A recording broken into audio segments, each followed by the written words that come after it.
सभी को राधे राधे, हरे कृष्णा।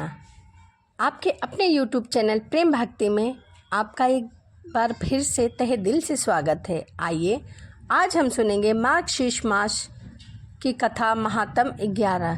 तो मन में श्री हरि का ध्यान करते हुए कथा को हम सुनते हैं। भगवान विष्णु का छोटा आवाहन। भगवान विष्णु का सबसे छोटा आवाहन मंत्र ओम विष्णवे नमः है। ओम विष्णवे नमः का अर्थ है पालनहार, संरक्षक और संहारक। भगवान विष्णु, मैं आपको पूर्ण समर्पण और आदर के साथ नमन करता हूँ। इस मंत्र के जाप से कई फायदे होते हैं, जैसे कि आध्यात्मिक जीवन का विकास होता है, जीवन में सुरक्षा और संरक्षण की अनुभूति होती है और मन और आत्मा के बीच सामंजस्य स्थापित होता है, सर्वव्यापकता का बोध होता रहता है और हमारा मन ईश्वर में लगा रहता है। प्रतिदिन 108 बार या 1008 बार इस मंत्र का जाप करने से गृहस्थ जीवन में सुख, शांति और आर्थिक स्थिति ठीक होती है। तुलसी भगवान विष्णु को विशेष प्रिय है।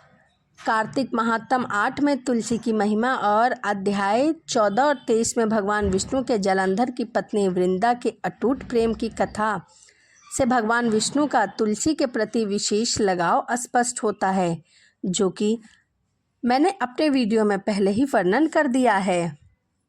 श्लोक 2 और 220 में तुलसी की महिमा का उल्लेखन करते कहा गया है कि कार्तिक और मार्गशीर्ष दोनों में ही भगवान विष्णु को तुलसी प्रिय है। भगवान ब्रह्मा ने पूछा, हे प्रभु, उस महिमानव तुलसी की महानता की ठीक ठीक वर्णन कीजिए, जिसकी उपस्थिति मात्र से ही सब पाप तर जाते हैं। श्री भगवान ने कहा, रतन, स्वर्ण, पुष्प और मोती अर्पित करने पर भी उतना पुण्य नहीं मिलता जितने तुलसी पत्र के करने पर पुण्य मिलता है।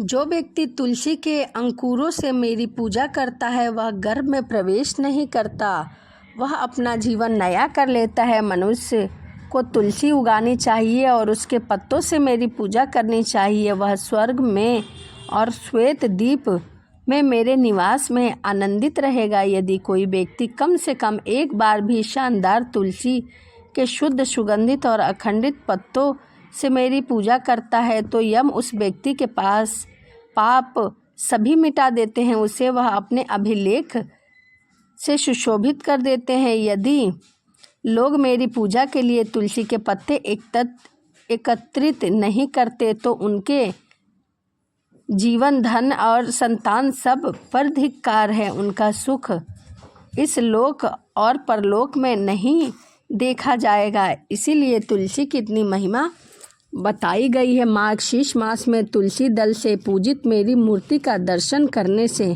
मनुष्य ब्रह्म हत्या के पाप से मुक्त हो जाता है। यदि कोई व्यक्ति तुलसी दल से मेरी अर्थात लक्ष्मी के स्वामी की सदैव पूजा करता है, उसे उसके बड़े बड़े पाप नष्ट हो जाते हैं। छोटे मोटे पाप की तो कहना ही क्या। यदि फूल तोड़ने के बाद बहुत समय बीत गया हो तो उसे त्याग देना चाहिए। यदि पानी बहुत समय पहले कुएं से निकाल कर लाए हो तो उसे भी त्याग देना चाहिए। तुलसी दल में बिल्कुल भी त्यागने की आवश्यकता नहीं होती, चाहे वह बासी हो। गंगा जल को भी बिल्कुल त्यागने की आवश्यकता नहीं होती। हे पुत्र, जब तक मेरी प्रिय तुलसी दल मेरे पास उपलब्ध होती है तब तक मालती और अन्य फूल गर्जना करते हैं, अर्थात अपनी क्षमता बताते हैं। जो मनुष्य कम से कम एक बार बिल्लभ से मेरी पूजा करेगा वह दुखों से मुक्त हो जाएगा, वह मेरे पास आएगा और मोक्ष को प्राप्त हो जाएगा। तुलसी का पत्ता मुझे बिल्लभ पत्र, शमी पत्र, कमल और कस्तूरी से भी प्रिय है। तुलसी के पत्तों का गच्छा मेरे हृदय को इस पद्म देवी लक्ष्मी के समान प्रिय है, जो क्षीर सागर से निकलती है। जिस प्रकार कृष्ण पक्ष और शुक्ल पक्ष की एकादशी और द्वादशी मुझे प्रिय है, उसी प्रकार तुलसी का पत्ता भी मुझे प्रिय है। चाहे श्वेत हो, काला हो, वह मुझे अपने प्राणों से प्रिय है। यदि कोई मनुष्य तुलसी का पत्ता लेकर भक्ति पूर्वक मेरी पूजा करता है तो उसके द्वारा देवता, असुर और मनुष्य सभी की पूजा होती है। जब तक काली तुलसी का एक भी अंकुर नहीं मिलता, कृष्ण मंजरी युक्त तुलसी नहीं मिलती, तब तक को शुंभ जैसे असंख्य रत्न गर्जना करते रहते हैं। अर्थात जो व्यक्ति कृष्ण तुलसी के साथ भक्ति पूर्वक कृष्ण या मेरी पूजा करता है, वह उस उज्जवल लोक को प्राप्त हो जाता है जहाँ भगवान विष्णु और लक्ष्मी विराजमान रहते हैं। जो लोग मेरी पूजा के उद्देश्य से भिक्षुक और अन्य भक्तों को तुलसी के पत्ते देते हैं, वह अचल मोक्ष को प्राप्त हो जाते हैं। जो व्यक्ति श्याम और श्वेत तुलसी के साथ मेरी पूजा करते हैं, वह शरीर त्यागने के बाद शाश्वत वैष्णव गति को प्राप्त हो जाते हैं। श्री भगवान ने इतना कहकर रुकने के बाद भगवान ब्रह्मा से पूछा, हे केशव, धूप बत्ती त्याग तथा दीपदान का क्या लाभ है, वह मुझे बताइए। भगवान ने कहा, हे पुत्र, सुनिए, मैं तुम्हें धूप बत्ती तथा दीपदान का लाभ बताता हूँ। वह मेरे लिए अत्यंत आनंदमयी है। मार्गशीर्ष मास में अगरबत्ती, कपूर, सुगंधित दिव्य चंदन, धूप बत्ती, यह सब जो वैष्णव मेरे मंदिर में काली धृत और धूप बत्ती जलाते हैं, वह नरक सागर से मुक्त हो जाते हैं।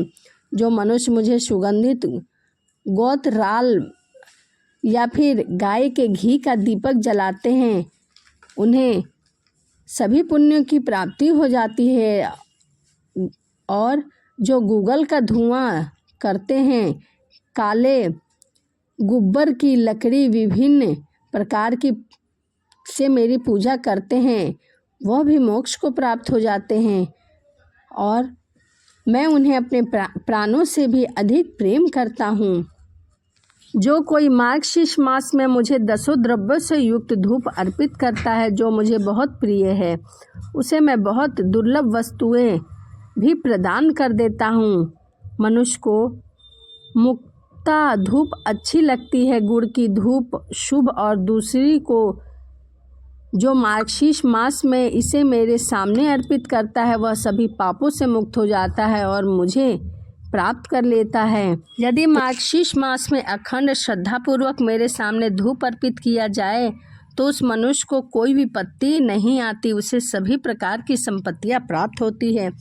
धूप के रूप सुंदर बनता है। धूप अत्यंत पवित्र करने वाली होती है। वृक्ष का रस दिव्य होता है, यह अत्यंत शुद्ध और पवित्र करने वाली होती है। अब मैं दीपों की क्षमता का वर्णन करता हूँ। यदि उन्हें अर्पित किया जाए तो मनुष्य निसंदेह बैकुंठ को जाता है। जो व्यक्ति घी से भरी हुई अनेक बत्तियों का दीप जलाता है, वह 1 करोड़ कल्पों का स्वर्ग में निवास करता है। जो मार्गशीर्ष मास में मेरे सामने प्रकाश को लहराता हुआ देखता है, अर्थात आरती करेगा, वह 7 जन्मों तक ब्रह्मा के रूप में जन्म लेगा और अंत में परम पद को प्राप्त हो जाएगा। हे श्रेष्ठ ब्राह्मण, जो मेरे सामने भक्ति पूर्वक चला हुआ कपूर लहराएगा, अर्थात कपूर की आरती करेगा, वह अत्यंत स्वरूप बन जाएगा। हे पुत्र, यदि निराजन किया जाए तो मेरे लिए की गई पूजा मंत्र अनुष्ठान से रहित होने पर भी पूरी तरह वह संपन्न हो जाएगा। जो मार्गशीर्ष मास में कपूर का दीपदान अर्पित करता है, उसे अश्वमेध